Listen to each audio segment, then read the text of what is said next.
Hello everyone and welcome back to the Slow Car Salon. This is my 1991 Acura Legend that you're seeing for the first time, but has actually been in my care for nearly 10 years at this point. I recently acquired it from a family member. This actually used to be my grandfather's car, and I've turned it into my California daily driver. We're having quite the gloomy June day here in California, but I need this car to be in tip-top shape for some of my commuting I'm doing while working in the area. So what we're going to be doing today is replacing its alternator.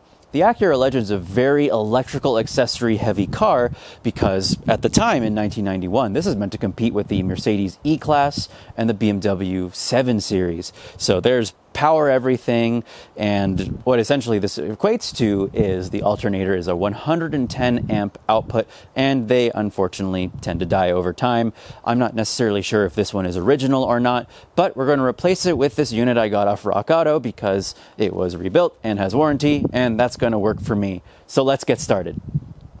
Now, the alternator is literally right there on the front of the engine. I know some of the bolts are kind of a little bit deep underneath the alternator body down there, but it's really not that hard to get to. I've been given reports that this is difficult to get to, but I don't know if that's from not removing the battery or these fan controller fuses and relays, but it's decently easy. We've already replaced these belts once, which is nice, and the alternator is luckily the first belt on the crankshaft here, which makes our lives much easier. We'll just have to undo 2 bolts, that tensioner, loosen up the belt, and then snake some tools through the front of the alternator body and the subframe here with the battery removed, of course, because that'll give us the clearance we need. But I'm going to run out of light pretty quickly here, so I'm going to bring the car inside and then get started. Okay, cool. Spent a minute there to get the battery tray, and one of the horn brackets out. That's all off to the side here. That horn is suspended vertically like this. The bracket has a thread in it, and that is held in by this point on the battery tray with another 10mm bolt.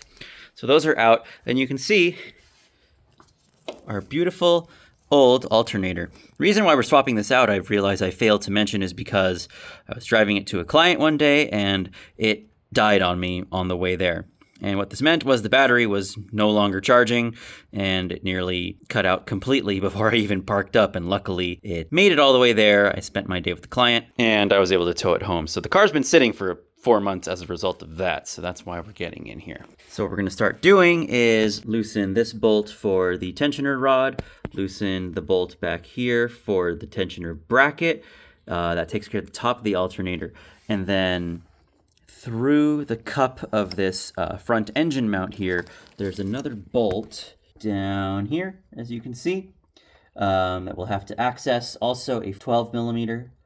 So we'll have to make sure we use the proper size extensions so that we can fit the tool in this space and still be able to ratchet it here between the fan and the engine mount bolt.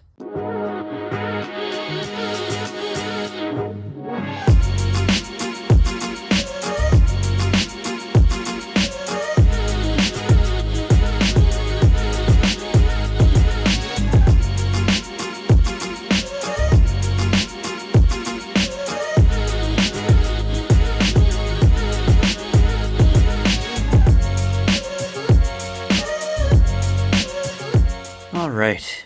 I ended up sadly remembering why this job was kind of a pain in the butt, and that's just because you have to remove the alternator bracket entirely and the space is quite tight. But once you do, you can then just get the whole unit out from up top, which I think is fantastic. Let's take a quick look at it. There's another wire harness with a squeeze connector on this tab here. You just have to squeeze both sides and then it would just pop off. Here's the alternator bracket. What makes it difficult is when it's sitting there in the engine bay like this. These 3 bolts are very close quarters with the alternator itself, so with the alternator off, you can then slip some thin tools in there and start to undo everything. Now, it's kind of hard to tell if this thing was ever replaced in the past. I don't see any other marking. Oh, yeah, this thing's original. Man, 170,000 miles original alternator for its high output needs. Not bad. Well, that'll get sent in as the core for the replacement. Now let's grab the new thing. Okay, got it. I kind of like that they zinc plated the pulley, or did some kind of anodize, Let's just compare the two, make sure. Oh no, it's for right-hand drive. No, I'm kidding. I just have it mirrored, I suppose. Let's flip it back over. Okay, yeah. That's the one. There's just that one bracket for that harness I pointed out earlier that we just have to transfer over. So we'll do that, and then we'll throw this guy back in. And just to note here, our sequence for replacement is what we'll plug the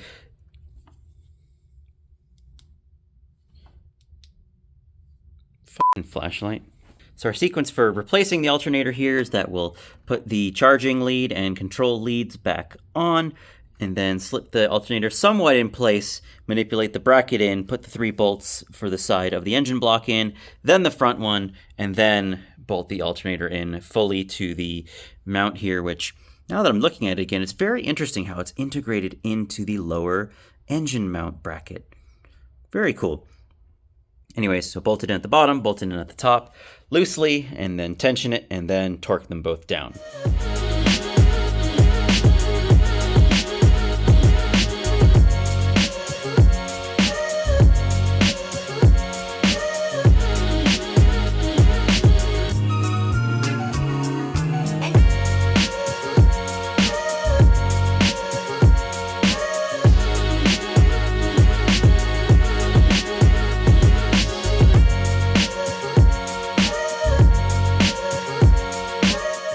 And we are all reinstalled, belt is tensioned, battery is in, trickle charger cable's all in. So we're gonna start the car, make sure the charging light's okay, and then also just verify the voltage on the battery and make sure the alternator is functioning properly.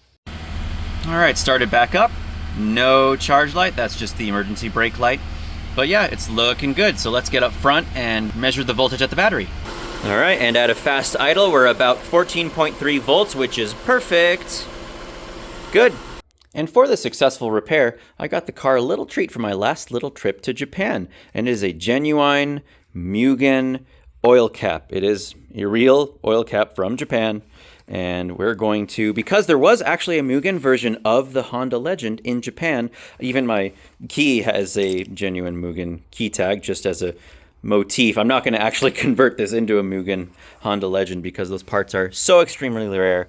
But we'll just get this oil cap swapped out just for a little bit of bling, because when I did the valve cover gaskets not too long ago, I actually cleaned it all up, so it actually looks pretty decent up top. Thank you.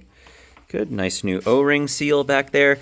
The top portion is laser etched. It's not a sticker, so you can't make the you can't change the orientation of it, but it actually, no, it is kind of like upside down and pointed that way. That's okay, but it does look pretty sweet. Oh, it does change orientation. Okay, I'm glad I caught that. So we'll use this little sticker and make sure when the cap is fully tightened like so, that the lettering is pointed this way. So it's exactly lined up with the left-right side of the car. And there we go. I elected to instead line up the lettering with the sides of the cap because the cap is mostly straight based on how this thing threads on. So I just figured I'd line it up with that. And I don't care that it's just slightly off with crosscar, but that looks so much better than the stock cap. All right, a successful morning commute. What a beautiful day it is indeed. I had no issues on the highway with the charge light or anything related to the charging system, so I would say it was a pretty successful fix overall. So that's going to be it for this video. Stay tuned because we have another really cool modification for the Legend, one that I think every Legend owner should do. So I'll see you in the next one.